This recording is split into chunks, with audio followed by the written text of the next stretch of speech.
มันมีปุ่งเห็ดไซเลยนอนทำแขนเป็นพ่อเป็นจริง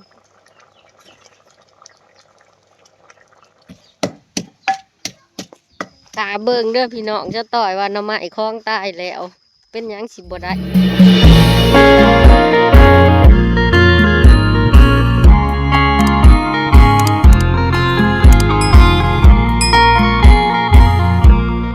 พี่น้องพอกัสดาคือเก่ามือนี้สองผู้ระดาสาวลาวนะยินดีตอนหับเก่าซื้อสองผู้ระดาสาวลาวคือเก่าทุกคน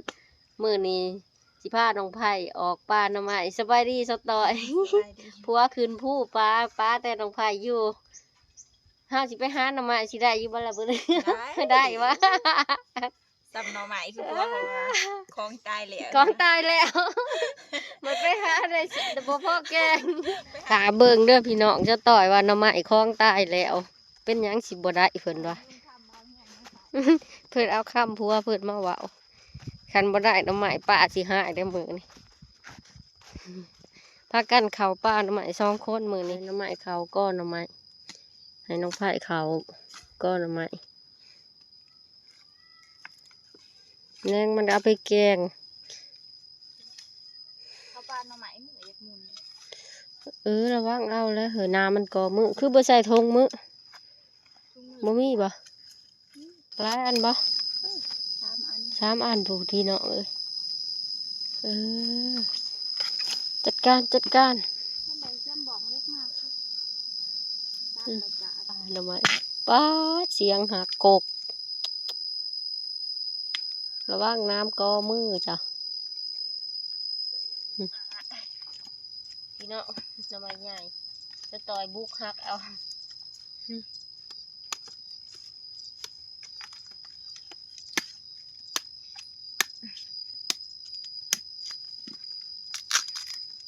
คอยมาหามือใดก็ได้ปกามาผู้เดียว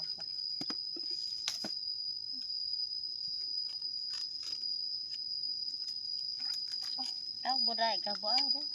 กันมันขาบตัวนั้นค่ะด่านมันขาบ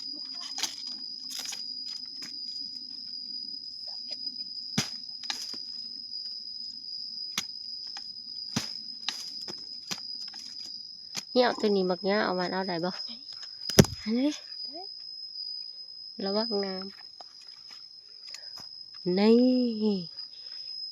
ง่ายๆเลยตัวนี้พี่น้องใหญ่เนาะส่วนออกมาน้ำเสียมเลยน้ำเสียมพอดีแกงนี่เอาไปแกงหน่อแนวอีกแล้วพ่ออีกแล้วพี่น้องเอาบ่แตดมันบ่แตดมัน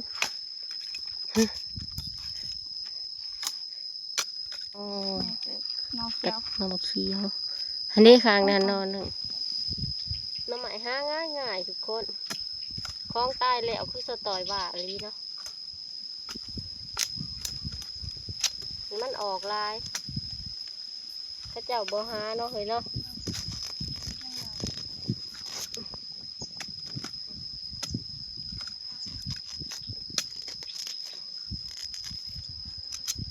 ลุงตัวมหัวเลยตัวนี้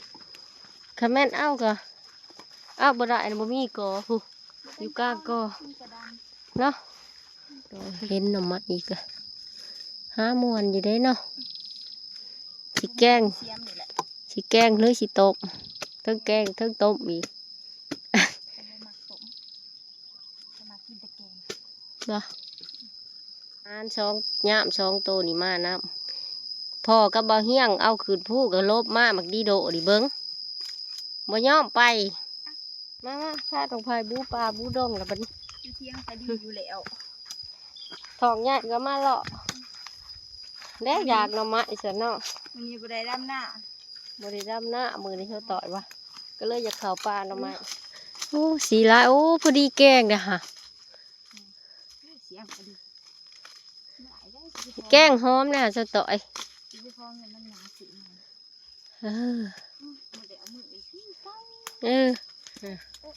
เอามือซอยครับเอา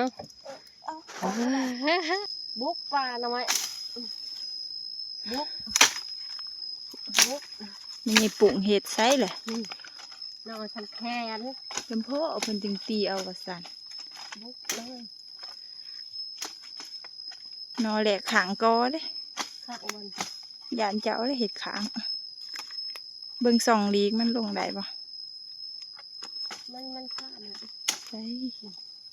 เนี่ยคือ เด้แนงมันคือบ่ฮักเอา เสียมมาเป็นแต่สิ เสียมหัก เสียมก็งาดบ่ได้เด้อคน แนงนะเบิ่งเดี๋ยวเผา ฮะ อุ้ยหอมคือกินเห็ดปวก โอ้ เลย ยแหนงมันนะป้าเท่า เสียงดังพังสัตว์โอ้หน่อไม้เฮาเพิ่งตาเลยจักหน่อไม้สิติดกอหรือแม่ปุงสิติดกอมัน ว้าย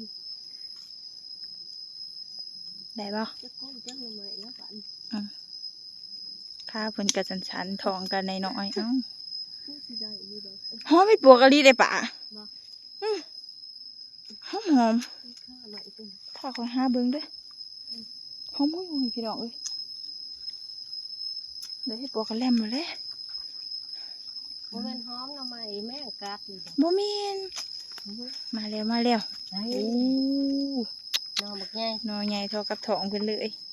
ช่างกันมีหลายแท้โห นี่อันหนึ่ง โอ้ เห็นแต่ปลายซับ เออมันออกเนาะ เสียมให้ได้บ่ปานใด เออโอ้บ่ใหญ่เฮ้ยตัวนี้จับอ่อนๆเอ้า แต่ว่าคือสิได้แต่ปลายนี่ อันนี้ ได้แต่ปลาย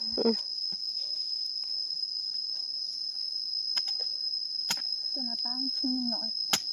ปลามันโดดยาวยาวยาวบูปลาหน่อไม้อีกละเห็นเหี่ยวยาวปูอยู่หลุมปูทุกคนเลย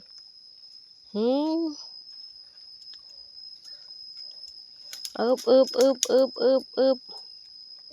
ระวังมือกำงามซอย เสียงหักหน่อไม้ทางเสียงหักหน่อไม้โปะหลุดสุกุลคนมานปู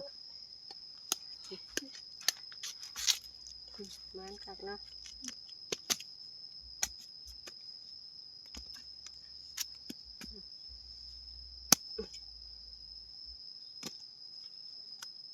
เมื่อยปะ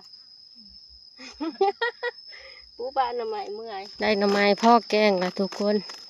สดากับสตอยกับสีย่างเมื่อไปแวะเคียนคั่วไอเบิงเฮ็ดพอไปเลยเอาเพาะอะไรหน่อไม้ข้าวเดียวบ่ยากหากิน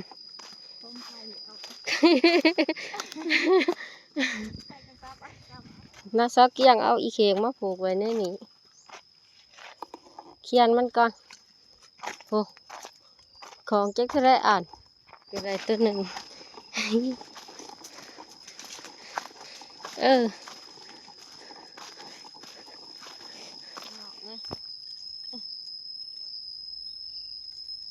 เพราะแต่มันถึงหนามถึงหน้าอย่างนี้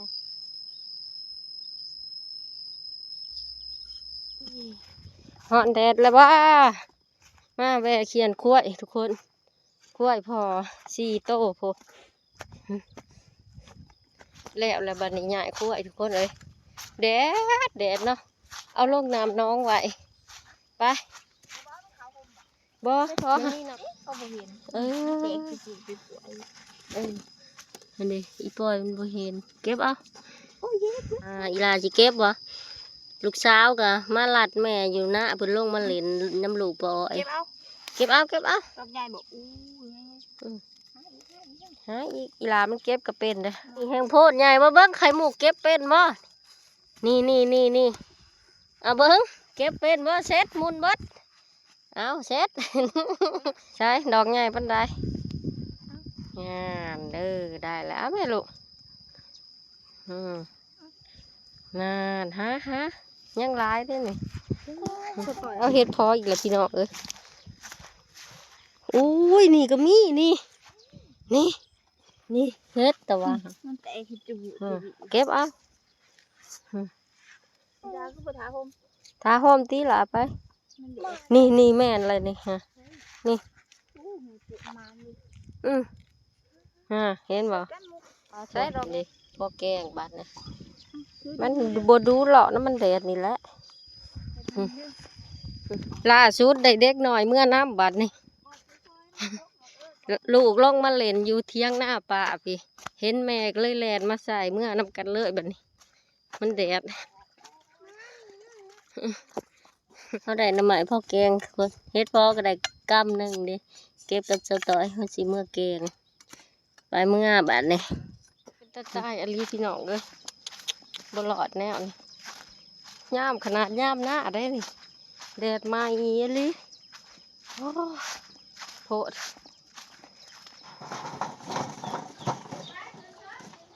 ว้าวหมดไว้มีจุดไว้เก่งแบบนี้ มาหอดเที่ยงเลยเรียบร้อย นี่เขาเลย หิวข้าวสิน้องไผ่สิแกล้งเองบ่หรือแนวใด ก็เอง แกล้งเองลงมือเองเด้อ เข้าสุกบ่ บ่แกล้งเบิดเอาไว้ซุปก็แซ่บบ่กองไม้เกิ้งบันกวนเหรอที่พ่อป้ากับน้องไผ่ไปหาเขาหาหันใดเป็นตาน้องไผ่กับป้าไปหาหันใด10 ดอก เอาบัวมัน น้ำไม้ห้าพ่อแกงบ่เบิดทุกคนเลย หมายเข้า ได้ มัน นี่เขาหาใดเป็นตาน้องไผ่กับป้าไปหาใดบ่พอ10 ดอก สิเก่งคือหมายก็ดีเนี่ย แก้ใช้น้ำไม้กันจ้าอยากแก้น้ำก็มีเลยนะสีมือแซ่บๆเด้อมื้อนี้แกงเองตำข้าวเบื่อเลยพี่น้อง เก่งเอง อย่าเล่นน้ำไข่มุก ทางเสียงตาข้าวเบื่อคือสิแซ่บอยู่บ้ยปุ๊เขียวคักขนาดนั้น อยู่ เขาเป็นตัวแซ่บเลยเฮ็ดเอามาใส่ละบ่ เนี่ย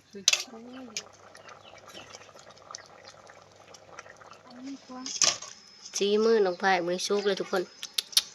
แซ่บๆน้ำกัน ทุกตอนไปเลยบลา พอดีแซ่บแล้วนี่ ยาหมักแบบถูกขึ้นเนาะไม่ถูกอังมันจังหนุ่มยากับบ่มีเขียว งาบ่มีแขว มาเด้อ มาพี่น้องกินข้าวน้ำกันแกงกันใหม่ทั้งเผ็ดทั้งแซ่บสตอยเฮ็ด บอสอยู่บ่กินบ่จุก กินโลด นี่เด้ตัวจุกพี่ตัวจุก ว่าผู้เลี้ยงกับเมียกับเมื่อพ่อกับบ่เฮียงก็ขึ้นป่าแม่เราก็บ่ทันได้อยากข้าวเราก็บ่ทันกินน้ำมีแต่สตอยกับสดากิน2 คนมื้อนี้แกงหน่อไม้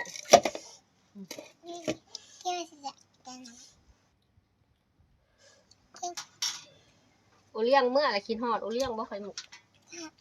คิดฮอดนะ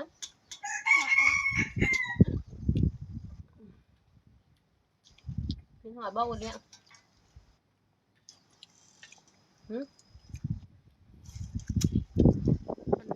หลังจากที่เฮากินข้าวแล้วแกงหน่อไม้กับสตอยก็ตอนแรกเฮาก็พากันลงโลกะเนาะเพราะว่ามื้ออื่นสิดำนะพากันลงโลกะอีกมื้อนี่อยู่ตะกะแต่เฮาก็มานั่งซื่อๆแล้วมื้อนี้มีคนมาซอยมื้อนี้ ทุกขาจะบุกขึ้นแต่กี่ตบ มื้อนี้เบาคำลามาทุกคนเลยเบาคำลามาดำหน้ามื้อนี้ยินหลายเด้อไข่มุกอ้ายเด้อ เบิ่งเบิ่งจะเหยียบกะ โอ้ขอบครัวหัวหยุ่งทุกคนเลยผู้ลงเทั้งลูกเทั้งหล้านผู้เหยียบกะน้ำแล้วก็มี กีฬาจะเต็มนัดเนี่ย ฮะเอาโอ้ยโตแข็งแห้งต่อยแกงหน่อไม้บางเว้นนี่กินแล้วกันแน่นกระเพาะทุกคนเอ้ยจักแสบจักนัว กิน2 คนจนเบิดถ้วยใหญ่หนึ่ง แกงเองได้สิเกลืออยู่ใช่บ่ แสบกลัวอีกเนาะต่อยเนาะ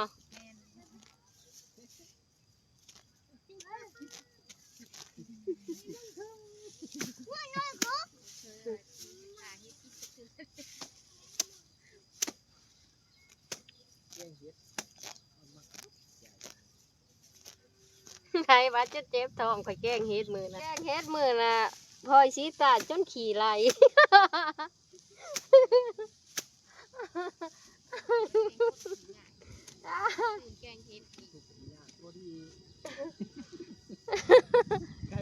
พี่น้องวิวในทงนะตะเว้นกำลังสิตกดินเนาะมืดผ้ามืดพ้นมาคืมผูผ้าห้องทุกคนเลยโอ้ยงามมะลิทั้งผ้า วิวงามอยู่บ้านหน้าเฮาเนาะทุกคน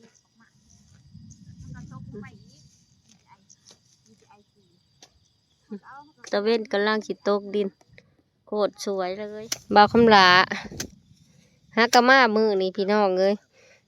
ที่ว่าบ่คอยเห็นบ่าวคำหลาเราไปเฮ็ดเวียกเนาะเราไปเฮ็ดงานเขาห้องหมอตั้งแต่วันจันทร์ฮอดวันศุกร์บ่ได้มีมือภาคดอกลังเทื่อเสาร์อาทิตย์ก็จนสิบ่ได้ภาคเฮ็ดเวียกค่ะนะ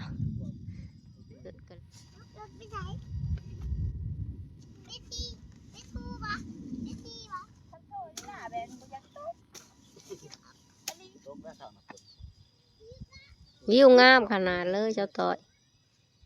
มื้อนี้กินแกงหน่อไม้มื้ออื่นสิกินแกงหยังมื้ออื่นบ่แม่นตลาดได้มื้ออื่นวันอาทิตย์พุ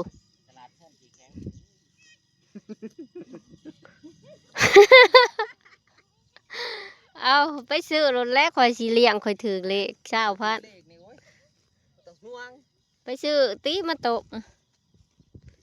คนมาแล้วป้าโทษตะเวทสิตกดินบ่ตอบบึกแดบผู้ เบิ่งบูป่ามาพุ่น งามอลีตกแล้วนะทุกคนเนาะสำหรับคลิปนี้โซดาก็สิปิดไว้สำนี้ก่อนนะทุกคนพบพอกับโซดาใหม่คลิปวิดีโอหน้าอย่าลืมกดติดตามกดไลค์กดแชร์กดชมเพื่อเป็นกำลังใจให้โซดาเฮ็ดคลิปต่อไปเรื่อยๆทุกคนแล้วก็ขอบคุณที่เขามาหาชมโซดาเนาะขอบคุณเบิร์ดจุกูทุกคนเนาะคนบ๊ายบาย